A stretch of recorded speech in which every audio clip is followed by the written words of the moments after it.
तो चलो आगे बढ़ते हैं।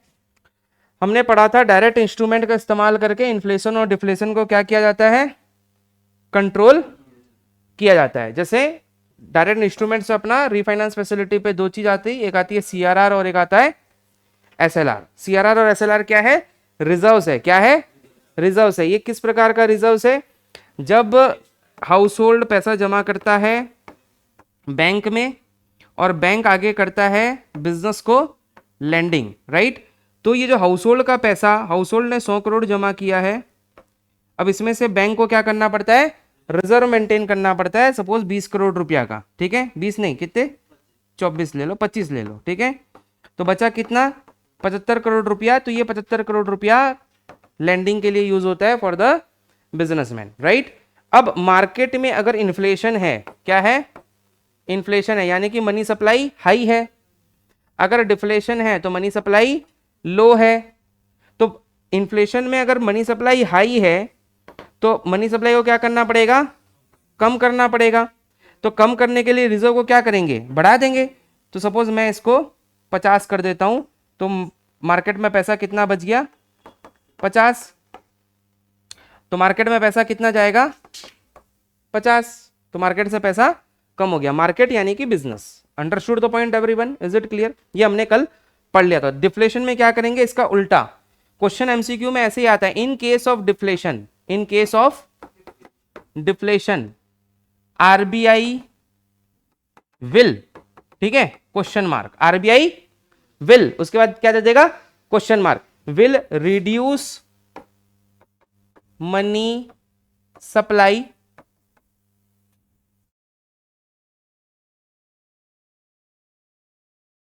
will reduce money supply. Number 2 will increase money supply, ठीक है। Number 3 will increase the reserves. Number 4 will decrease the reserves, ठीक है। अच्छा रुको रुको रुको जरा सब्र करो। अब ये दे दिया, ठीक है। अब ऑप्शंस दे देगा तुमको, 1 2 2 4 3 4 4 4 4 all of the above none of this, ऐसा करके तुमको ऑप्शंस दे देगा। अब मेरे को बताओ इसका आंसर, मैंने करेक्ट कौन सा ऑप्शन करेक्ट है। डिफ्लेशन जब होगा, यानी कि अब डिफ्लेशन आते तुम्हारे दिमाग में क्या आना चाहिए कि मनी सप्लाई मार्केट में कम है, तो मनी सप्लाई को बढ़ाना पड़ेगा। मनी सप्लाई बढ़ेगा कैसे, रिजर्व को अगर हम कम करेंगे, मतलब क्या होगा, रिड्यूस, अच्छा रिजर्व को अगर कम करेंगे यानी कि डिक्रीज रिजर्व होगा या इंक्रीज रिजर्व होगा, डिक्रीज, क्योंकि अपने को मनी सप्लाई को क्या करना है, बढ़ाना है इन केस ऑफ डिफ्लेशन। तो डिक्रीज रिजर्व्स, रिजर्व्स को डिक्रीज कर दो। तो ये पहला ऑप्शन करेक्ट है, यानी कि 4 and increase money supply, 4 and 2 is the correct option. इस प्रकार के क्वेश्चन आपके परीक्षा में आते हैं। अंडरस्टूड तो भाई। लेकिन ये कब सॉल्व कर पाओगे, जब कॉन्सेप्ट क्लियर होगा। नहीं तो इंक्रीज डिक्रीज रिड्यूस ये वो क्या क्या पढ़ लिया पता नहीं, लेकिन कॉन्सेप्ट क्लियर होगा तो कर पाओगे, ठीक है। चलो आगे बढ़ते हैं। अब मैं तुम्हें आज कुछ कुछ चीजें बताना चाहूंगा आगे बढ़ने के पहले। जैसे जैसे देखो, सीआरआर हमने कल पढ़ लिया था, एसएलआर पढ़ लिया था। अब अंग्रेजी में थोड़ा बकबक कर लेते हैं, ठीक है। सबसे पहला कॉन्सेप्ट मैं तुम्हें बताना चाहूंगा, net demand and time liability. कल मैंने बताया था तुम्हें एकदम क्लास छोड़ते समय कि एनडीटीएल क्या होता है, और मुझे इंटरव्यू में एनडीटीएल पूछा गया था, उस समय नहीं आता था लेकिन अब आता है मुझे। क्या होता है net demand and time liability, सुनो। तुम बैंक में जाते हो, है ना, तो बैंक में सपोज तुम्हारी सैलरी आई, ठीक है, सैलरी आई 50,000 रुपए, ठीक है। उसमें से तुमने 30,000 रुपए क्या किया, खर्चा कर दिया, बचा कितना। अब तुम ये 20,000 जाके गवर्नमेंट बैंक में, एसबीआई में सेविंग अकाउंट खोलते हो और सेविंग अकाउंट में ये 20,000 रुपया डिपॉजिट कर देते हो। किसमें किया, किसमें किया, सेविंग अकाउंट। अब तुम सरकारी ऑफिसर हो, है ना, रिश्ते तो बहुत आएंगे तुम्हारे लिए। 10 दिन बाद तुम्हारा रिश्ता आ गया, सगाई करनी है, तुम्हारे पास पैसे पड़े हैं सेविंग अकाउंट में, तुम क्या करोगे, जाके विड्रॉ करोगे, पैसे चाहिए ना तुम्हें, विड्रॉ करोगे तुरंत। क्या तुम्हें बैंक मना करेगा ये 20,000 रुपया निकालने से तुरंत? नहीं करेगा। Understood the point? अच्छा, तुम्हारे लिए ये क्या चीज है मैंने बताया था, बैंक के लिए क्या है, बैंक के लिए क्या है, लाइबिलिटी। अब मुझे एक बात बताओ, तुमने तुरंत किसी चीज पर डिमांड किया और तुम्हें वो चीज मिल गई, इसका मतलब तुरंत देना पड़ेगा, जब डिमांड करोगे बैंक को देना पड़ेगा। तो बैंक इसको कौन सी लाइबिलिटी बोलेगा, बोलेगा डिमांड लाइबिलिटी। क्या बोलेगा, demand liability. Is it clear everyone, is it clear everyone? अभी मैं कॉन्सेप्ट को जोड़ूंगा किसी चीज से, क्लियर हुआ?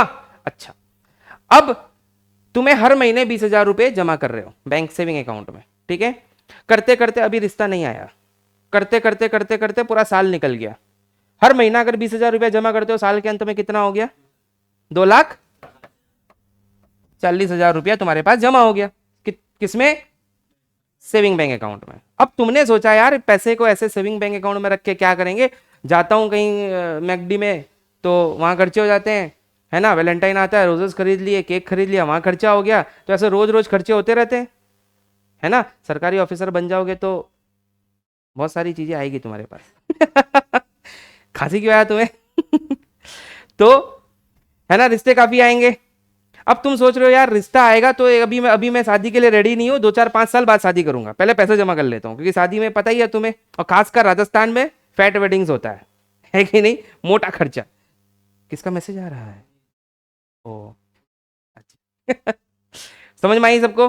तो मैंने साल 2 साल बाद शादी करूंगा, मेरी तरफ ध्यान दो, साल 2 साल बाद शादी करेगा ना भाई, तो पहले पैसा जमा कर लेते हैं। अब साल में जो तुम पैसा जमा कर रहे हो सेविंग अकाउंट में, तुमने क्या किया, इस पैसे को उठाकर तुमने एफडी करवा दी। क्या करवा दिया, फिक्स डिपॉजिट करवा दी, ठीक है।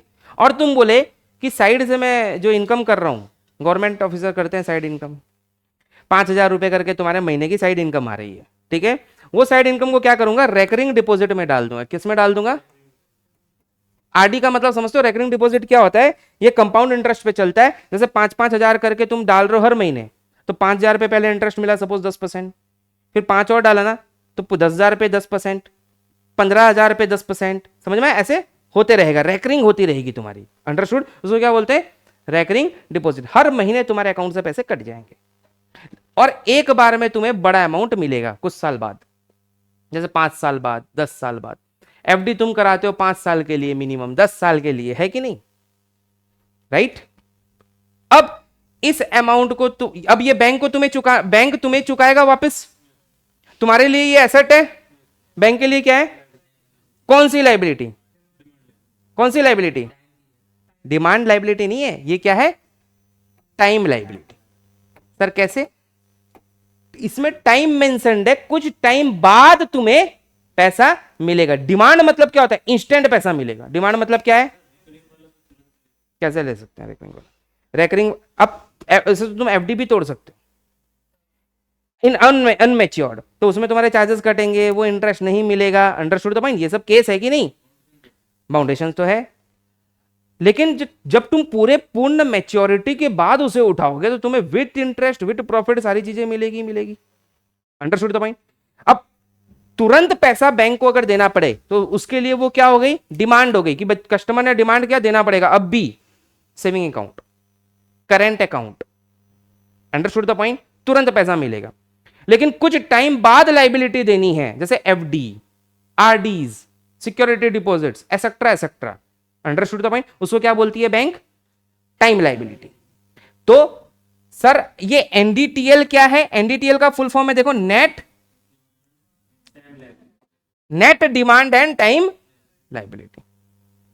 ये बैंक के लिहाज से बहुत इंपॉर्टेंट होता है। अब ये नेट का मतलब क्या हुआ, दोनों मिलाकर बैंक के पास कितने पैसे आए। हर 15 दिन में, फोर्टनाइट में, 15 डेज में बैंक ये एनडीटीएल कैलकुलेट करता है। क्या करता है, एनडीटीएल कैलकुलेट करता है। जैसे आज हम सब गए, मैंने जैसे सपोज सेविंग अकाउंट में 50,000 रुपए डाल दिए, ठीक है, इस बच्चे ने जाकर आज एफडी करवा ली, उस बच्चे ने जाकर आरडी करवा ली, है ना तेना, चलती रहती है, ठीक है। अब 15 दिन में बैंक देखेगी कि टोटल अपने बैंक में कितनी लाइबिलिटी क्रिएट हुई, क्योंकि वो तो पैसा वापस देना पड़ेगा। तो उसका नेट निकालती है कि इतना करोड़ रुपया हमारा net demand and time liability हमारे पास है। हर 15 डेज में हर बैंक, हर ब्रांच अपना ये कैलकुलेशन करती है। Is it clear everyone? Is it clear everyone? अब बात सुनना, मैंने तुम्हें दो चीज बताई थी। बैंक दो रिजर्व्स मेंटेन करता है अकॉर्डिंग टू आरबीआई गाइडलाइंस। एक करता है सीआरआर, एसएलआर। अब डिमांड लाइबिलिटी के लिए तुम्हें कैश रखना पड़ेगा, अंडरस्टूड, तुरंत। तो सीआरआर 4% है अपने पास, है ना। और टाइम लाइबिलिटी के लिए या तो तुम कैश में रख सकते हो या फिर तुम एसएलआर, जैसे government bond, gold, RBI approved securities, ये तीन चीज मैंने कल बताई थी एसएलआर में होती है। क्या क्या होती है? कैश में रख सकते हो, गोल्ड में रख सकते हो, आरबीआई अप्रूव्ड सिक्योरिटीज में पैसा रख सकते हो ताकि तुम्हारा पैसा बढ़े। तो उस पैसे से जब टाइम आएगी मैच्योरिटी की, वहां से वो विड्रॉ करके कस्टमर को दे सकते हैं। तो बैंक के ऊपर कोई लाइबिलिटी उस तरीके हेडेक नहीं रहेगा। Understood the point? तो net time and demand liability का मतलब समझ में आया? अब क्लैरिटी के साथ क्लियर है? किसी को कुछ डाउट? अब तुम्हें अगर कभी इंटरव्यू में पूछेगा तुम घबराना मत, बता देना एकदम क्लियरली जैसा मैंने बताया, ठीक है। अब अपने कल कैश रिजर्व रेशियो हमने पढ़ा था। देखो क्या है कैश रिजर्व रेशियो? क्या चीज है? The share of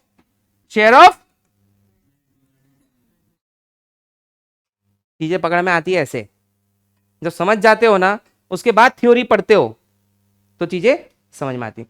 share of net demand and time liability है क्या? डिपॉजिट्स है। दो तरीके के डिपॉजिट्स बैंक में आते हैं, एक टाइम के लिए आते हैं और एक तुरंत के लिए आते हैं, डिमांड के लिए आते हैं।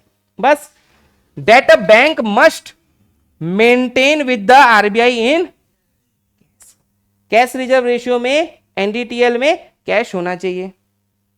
It is applicable on all schedule commercial, सारे commercial bank, each and every one के लिए ये लाइबिलिटी है। It is no minimum and maximum time, no interest is paid by it on RBI, इसके लिए कोई इंटरेस्ट पे नहीं करता है। आरबीआई सिर्फ ये बोलता है कि तुम रिजर्व मेंटेन करके रखो मेरे नेतृत्व में। Understood the point? तुम्हें ये रिजर्व मेंटेन करके रखना पड़ेगा, इसी को तो मॉनेटरी पॉलिसी बोलते हैं। Understood the point? लेकिन इसके बदले आरबीआई कोई इंटरेस्ट नहीं देगा। ये जो सीआरआर जो मेंटेन हो रहा है, कैश रिजर्व रेशियो आरबीआई के पास, इसका कोई इंटरेस्ट नहीं होता। ये मेंटेन करके रखना पड़ता है कि तुरंत पैसा देना पड़े तो दे देंगे। Is it clear everyone? Finally it is mentioned in the RBI act 1934 section 42(1). ये तुम्हारे मतलब की चीज, ये क्वेश्चन नहीं आता। लेकिन कैश रिजर्व रेशियो का मतलब समझ में आया कि तुम्हें पैसा कैश में रखना पड़ेगा। ये एनडीटीएल का हिस्सा है, हर बैंक को रखना पड़ेगा। एसएलआर का मतलब क्या है? एसएलआर का मतलब है बैंक जो है उसको कैश में रख सकती है पैसा, गोल्ड में रख सकती है पैसा, एंड आरबीआई अप्रूव्ड सिक्योरिटीज में रख सकती है पैसे को, ताकि अगर डिमांड आए तो तुरंत गोल्ड बेच के पैसा दे दें, सिक्योरिटी बेच के हम पैसा दे दें, और कैश पड़ा तो कैश से पैसा दे दें। ठीक है। The share of the net demand and time liability NDTL that a bank must maintain with itself in cash और लिक्विड एसेट। लिक्विड एसेट का मतलब क्या होता है? गोल्ड एंड सिक्योरिटीज, जिसको तुरंत बेच के हम पैसा ला सकते हैं। Understood the point? It is applicable on all banks, same with no minimum limit. However, maximum limit is 40% of the capped on it. Liquid asset include gold, bonds, foreign currencies, etc. It is mentioned in the RBI Act 1949 Section 24. RBI के दो act है, एक RBI वो तो पुराना हो चुका है, RBI एक्ट। RBI कब स्टेब्लिश हुआ था? 1930। तो 1934 में इसका एक्ट बना था, तभी तो स्टेब्लिश हुआ। फिर आरबीआई को नेशनलाइज कब किया गया? 1940। ये नेशनलाइज्ड कब हुआ? 1940। पहले एक प्राइवेट कंपनी था ये ब्रिटिशर्स के अंडर, उसके बाद अब ये गवर्नमेंट के अंडर चला गया था, तो वही वाला ये एक्ट है। इसी एक्ट में बैंकिंग रेगुलेशन एक्ट आता है। अकॉर्डिंग टू सेक्शन 35A, अगर कोई बैंक इसके नॉर्म्स को न माने उसे बंद कर दिया जाता है, जैसे पेटीएम बैंक। ये भी बहुत हॉट टॉपिक है, इंपॉर्टेंट है, इसलिए बार बार रिपीट कर रहा हूँ। क्वेश्चन तुम्हारे परीक्षा में आएगा कि व्हाट इज 35A। 35A के तहत क्या चीज है कि कोई नॉर्म्स अगर आरबीआई का न माने तो उस बैंक को बंद कर सकता है, आरबीआई के पास ये फैसिलिटी है।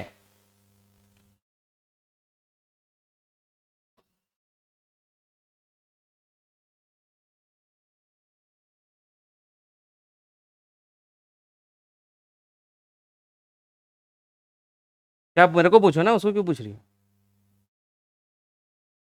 उससे थोड़ा ज्यादा नॉलेज है मेरे को। अब क्या पूछी बोलो। अच्छा, एटीएम्स ने कौन से नॉर्म्स नहीं माने थे? देखो 35A के अनुसार आरबीआई जो एक्ट बनाया, रेगुलेटिंग एक्ट, ठीक है, उसमें आरबीआई ने कहा है, सबसे पहला बात, अभी जो मैंने तुम्हें पढ़ाया वही नॉर्म नहीं माना। एनडीटीएल, पेटीएम जो था, पेटीएम बैंक, ये एनडीटीएल को ठीक से मेंटेन नहीं कर रहा था। Understood the point? उसके बाद सुनो, बैंक जो है ना, इसके कुछ रूल्स एंड रेगुलेशंस है, आप बैंक को अपने हिसाब से, अनुसार से नहीं चला सकते। जैसे बैंक्स अगर आपको कोई लोन देता है ना, कोई भी प्रकार का लोन दे, तो उसके कुछ नॉर्म्स होते हैं, आरबीआई की कुछ गाइडलाइंस होती है, उसके अनुसार वो लोन्स देता है। लेकिन पेटीएम इन लोन्स के जो लोन्स दे रहा था, इसके ऊपर बहुत सारी चीजें, क्रेडिट फैसिलिटी ऐसे दे रहा था, ऐसे बांट रहा था पैसे, आरबीआई की गाइडलाइंस को फॉलो नहीं कर रहा था। तो आरबीआई ने नोटिस भेजा इस लोन्स के ऊपर। बैंक के साथ काफी सारी फैसिलिटी जैसे फास्टैग को जोड़ दिया गया, तो इसको प्रॉपर फाइलिंग, इसकी इसकी प्रॉपर डेटा फास्टैग की आरबीआई के पास नहीं जा रही थी। कितना पैसा आ रहा है, कितना पैसा जा रहा है, इसकी प्रॉपर फाइलिंग ये लोग नहीं कर रहे थे। Understood the point? तुमने देखा होगा पेटीएम बैंक के साथ साथ फास्टैग जुड़ा हुआ है ना? कई सारे और भी इन्होंने सर्विसेज, इंश्योरेंस, हेल्थ इंश्योरेंस, इन चीजों को पेटीएम बैंक के साथ जोड़ दिया विदाउट द आरबीआई परमिशन, जिस वजह से उनको बार बार नोटिस दी गई। नोटिस देने के बाद भी उन्होंने नहीं माना, क्योंकि नेताओं के साथ अच्छे कनेक्शंस थे, है ना? तो उसके बाद धीरे धीरे आरबीआई ने एक्शन लेना चालू कर दिया। आप अगर मोदी जी से भी अगर अच्छा कनेक्शन है आपका, मोदी जी आपके भाई है, फिर भी आरबीआई आपके ऊपर एक्शन ले सकता है। वो पूरा अलग सेपरेट बॉडी है, उसको गवर्नमेंट से कोई मतलब नहीं है। Understood the point? चलो आगे बढ़ते हैं। अच्छा, पहले ये बता दूं तुम्हें ये सारी चीजें क्या होती है। तो डायरेक्ट इंस्ट्रूमेंट कौन सा हुआ इन्फ्लेशन और डिफ्लेशन को कंट्रोल करने का? सीआरआर और एसएलआर, यानी कि रिजर्व को बढ़ाना घटाना, ये करके हम इंस्ट्रूमेंट का इस्तेमाल करके आरबीआई मनी सप्लाई को कंट्रोल कर सकता है। दूसरा इंस्ट्रूमेंट क्या है? इनडायरेक्ट इंस्ट्रूमेंट, जैसे एमएसएफ, मार्जिनल स्टैंडिंग फैसिलिटी, जैसे ओएमओ, ओपन मार्केट ऑपरेशन, जैसे रेपो रेट और reverse repo rate, and last one is the bank rate. ये अब इस्तेमाल नहीं किया जाता है, बैंक रेट पहले होता था, अब नहीं इस्तेमाल किया जाता है, ठीक है? लेकिन मैं सारी चीजें तुम्हें बता देता हूं।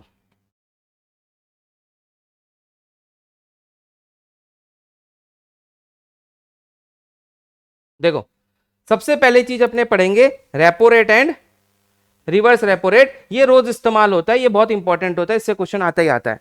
इसके दो कंपोनेंट्स है, एक है रेपो रेट और एक है रिवर्स रेपो रेट। देखो, रेपो रेट और रिवर्स रेपो रेट में क्या होता है?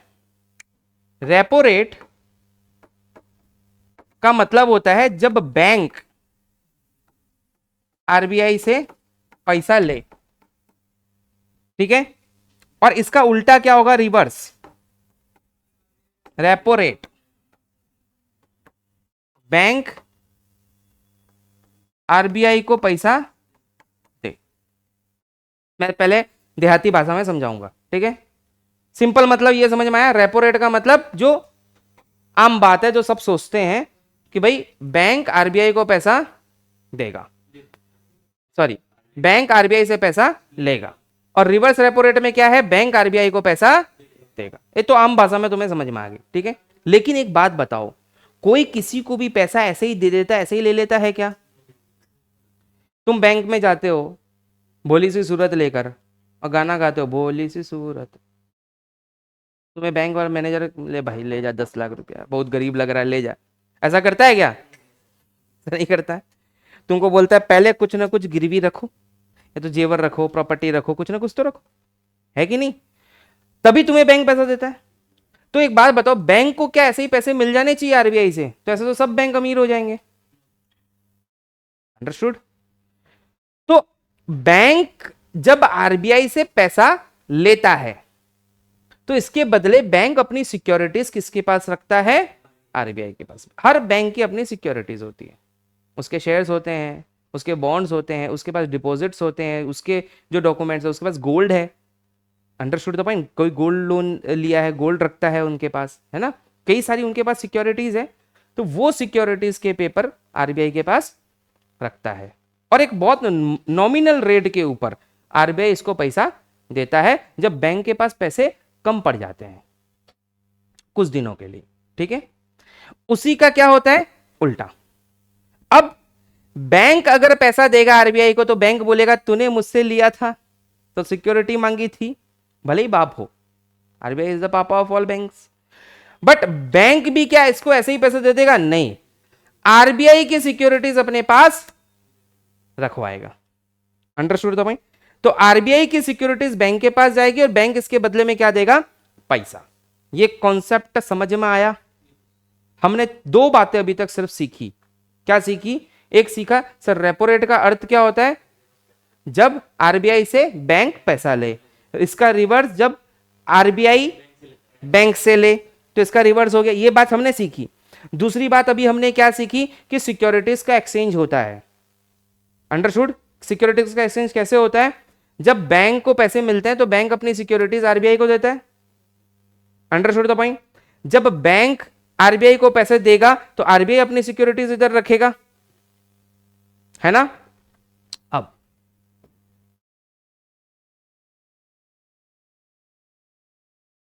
मेरा क्वेश्चन होगा यहां पे, एक क्वेश्चन है तुमसे। मैं कॉन्सेप्ट देकर क्वेश्चन पूछता हूं, बताते तुम ही लोगों। जैसे पिछला बार भी रिजर्व वाला तुम लोगों ने मुझे बताया था, है ना? सपोज मार्केट में इन्फ्लेशन है। क्या है मार्केट में? क्या है? मजा आएगा सुनना। मार्केट में क्या है? इन्फ्लेशन।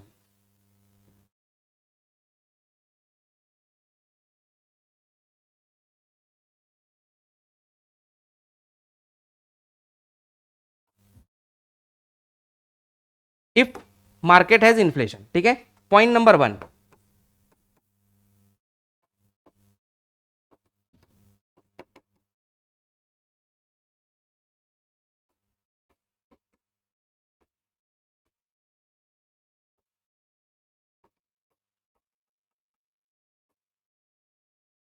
बताओ।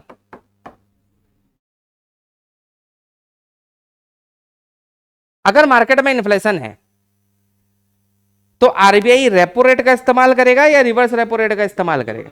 है कैसे? इन्फ्लेशन का मतलब क्या हुआ? बाजार में पैसा, बाजार में पैसा ज्यादा। बाजार में पैसा क्या करना है? बाजार से पैसा, बस तुम लोगों ने खुद जवाब दे दिया सर बाजार से पैसा कम करना है। अब मैं यहां कुछ लिखूंगा फिर तुम जवाब देना, ठीक है? रुको रुको। रेपो रेट में बैंक को पैसा मिलेगा कि बैंक से पैसा जाएगा? बैंक को पैसा। रिवर्स रेपो रेट में बैंक से पैसा किसके पास जाएगा? आरबीआई ने पैसे मार्केट में पैसा कौन छोड़ता है? तो मार्केट से मतलब बैंक से आरबीआई ने पैसे अपनी तरफ खींच लिए। लिक्विडिटी मार्केट से, कैश ज्यादा था मार्केट से,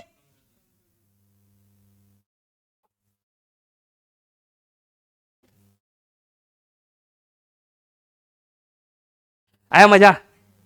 मतलब कॉन्सेप्ट क्लियर होगा ना तो वो आदमी कुछ भी कर सकता है। चैप्टर का अगर कॉन्सेप्ट क्लियर है। अरे रेपो रेट सुन, रेपो रेट रेपो रेट का मतलब क्या है? बैंक के पास पैसा, तू टूल के हिसाब से सोच, मार्केट में पैसा बढ़ाना है कि मार्केट से पैसा घटाना है? सर इन्फ्लेशन है, मार्केट में पैसा ज्यादा है तो मार्केट से पैसा खींच लो, बैंक से पैसा खींच लो, बैंक साला लैंड ना कर पाए। हमने रिवर्स रेट को क्या किया था? इन्फ्लेशन जब था तो हमने रिजर्व्स को क्या किया था? बढ़ा दिया था। तो मार्केट से पैसा, बैंक के पास लैंडिंग करने के लिए पैसा कम हो गया था। वही तो सेम हालत यहां हुआ कि बैंक के पास लेंडिंग करने का पैसा रिवर्स रेपो रेट में कम हो गया, बैंक ने पैसे खींच, अरे आरबीआई को पैसे की दरकार थोड़ी है यार, आरबीआई तो नोट छाप रहा है, बात समझो।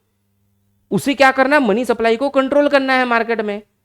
तो ये रिवर्स रेपो रेट और रेपो रेट, आरबीआई क्यों पैसे लेता है बैंक से, तुमने ये सोचा कभी? आरबीआई इसीलिए पैसे लेता है जब मार्केट से पैसे उसे कम करने हो, कि भाई इन्फ्लेशन बढ़ गया है, मार्केट से पैसा खींच लो, बैंकों को सिक्योरिटी दे दो, सिक्योरिटी लेके बैठा रहे, अब तू लैंडिंग नहीं कर पाएगा। बात को समझ में आया? लैंडिंग कैसे नहीं कर पाएगा, सुनना मेरी बात। जब तुम्हारे पास लिक्विडिटी कम होगी, बैंक के पास जब लिक्विडिटी कम होगी, है ना, तो इंटरेस्ट रेट, सप्लाई डिमांड का खेला है। जब चीजें मार्केट में कम होती है, आलू कम है तो आलू के दाम, मार्केट में कैश बैंक के पास कम है तो इंटरेस्ट रेट, समझ में आ रहा, पकड़ रहे हो चीजें? अच्छा, अब अगर मार्केट में पैसा ज्यादा, बैंक के पास बहुत पैसा है, ले जा, इंटरेस्ट कम होगा। बात समझ में आई? तो इस केस में मार्केट से अगर पैसा अगर कम करना हो आरबीआई को, तो रिवर्स रेपो रेट का इस्तेमाल करके बैंकों से पैसा खींच लो, आरबीआई के पास जमा हो गए, मार्केट में पैसा नहीं है। किसी का खाता है क्या आरबीआई में? तुम बैंक आरबीआई से जाके तो पैसा नहीं निकाल सकते, बिजनेसमैन जाके आरबीआई से तो लोन नहीं ले सकता। अब बात समझ में आई? Is it clear everyone?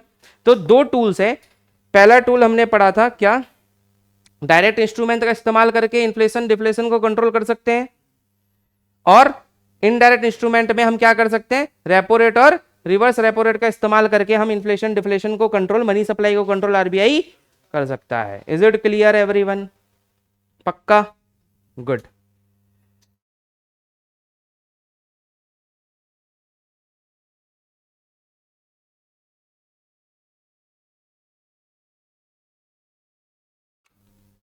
इसके पहले हमने देखा था उस चार्ट में, इनडायरेक्ट इंस्ट्रूमेंट में और एक चीज थी जिसका नाम है मार्जिनल स्टैंडिंग।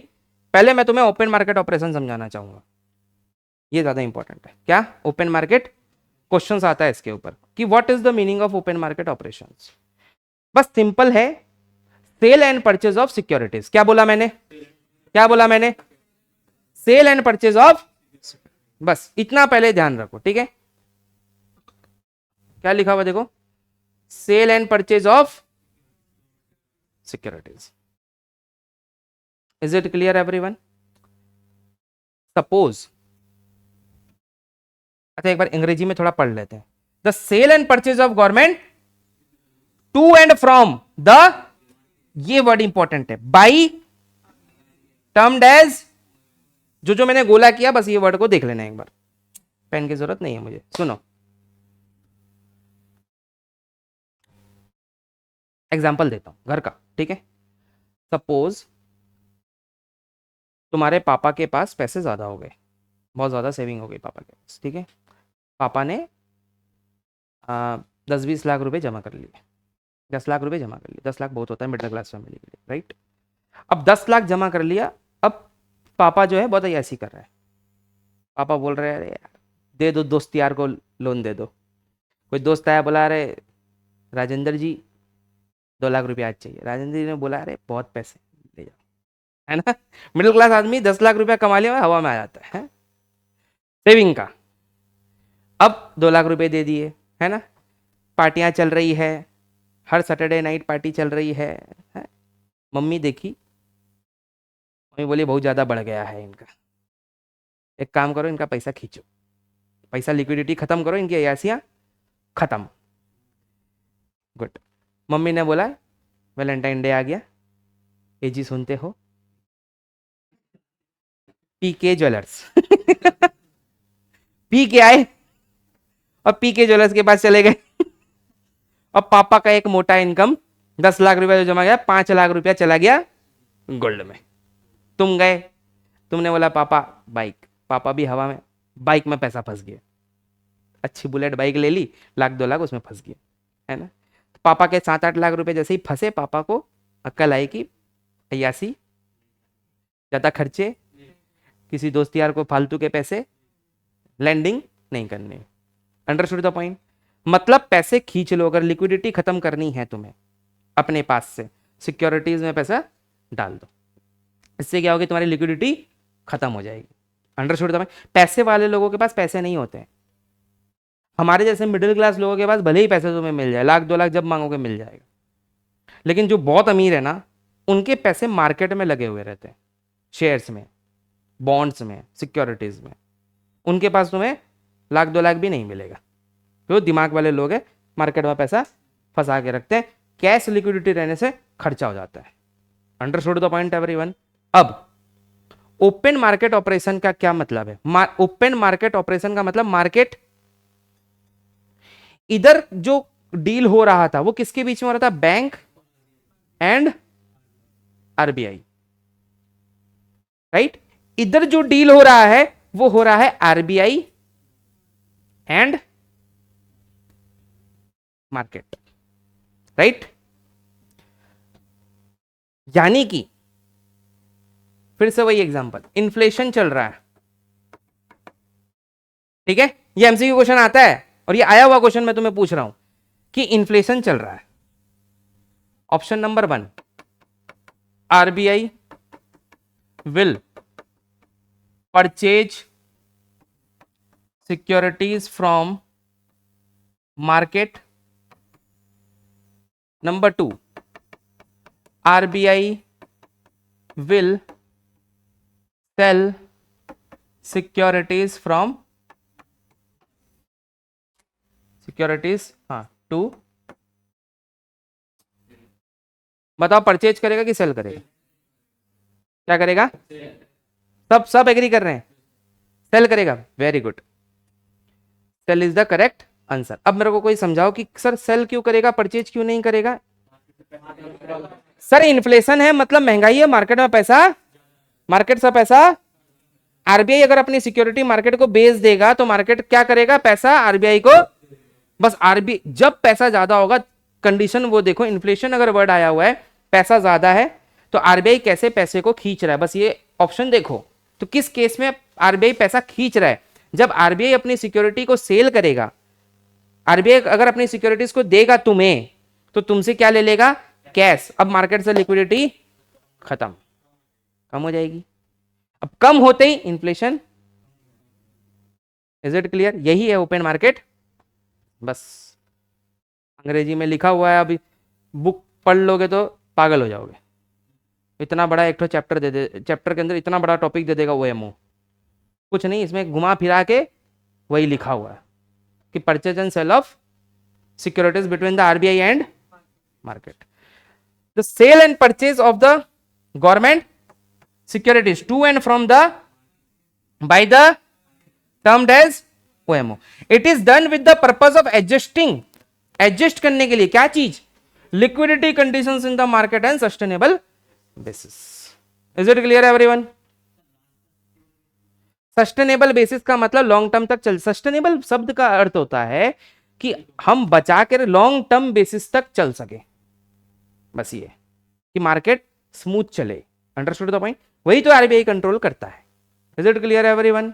कॉन्सेप्ट क्लियर हुआ, रेपो रेट क्लियर हुआ, ओपन मार्केट ऑपरेशंस भी क्लियर हो गया। अब आगे बढ़ते हैं अपने मार्जिनल स्टैंडिंग।